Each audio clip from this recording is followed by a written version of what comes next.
Passing of the nasogastric tube. Advise the owner in the consult on what you are going to do, why, and what could potentially go wrong. Check the tube has a rounded end to avoid causing trauma. Pre-measure on the outside of the horse's head and mark on the tube. Now you know how far it is when you need to encourage swallowing.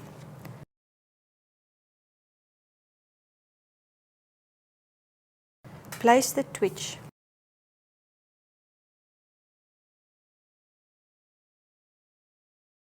Lubricate the tube.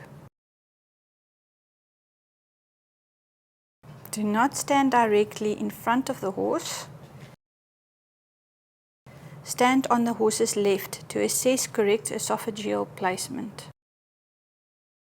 The tube must be inserted ventrally and medially. Avoid the medial and dorsal nasal meatus to prevent entry into the pharynx. This is a highly vascular ethmoid turbinate area and it can cause nosebleeds. Place one hand on the horse's nose, using a finger or thumb to push down on the tube and guide it while the other hand advances the tube. Take care not to obstruct the other nostril. If the tube is placed laterally, it will go into the blind-ended alar fold and will not advance further. One hand must always hold onto both the tube and the horse during the entire procedure. Advance the tube to the level of the larynx.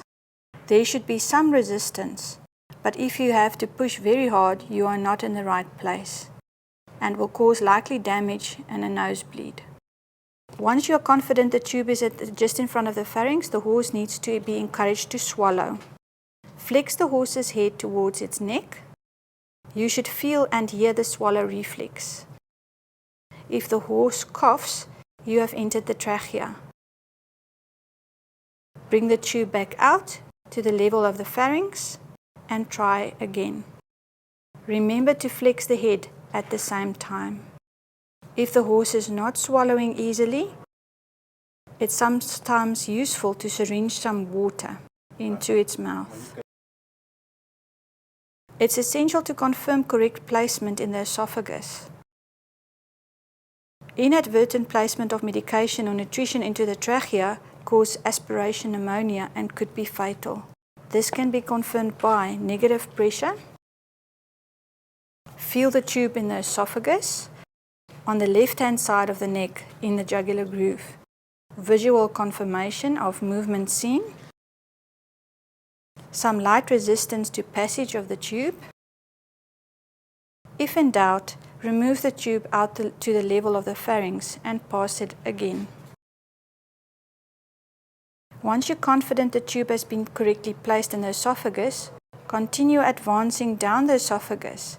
Air can gently be blown down to open up the esophagus. The tube needs to be advanced quite far, approximately 2 meters in an average horse. Once in the stomach, acidic gas will come out of the tube.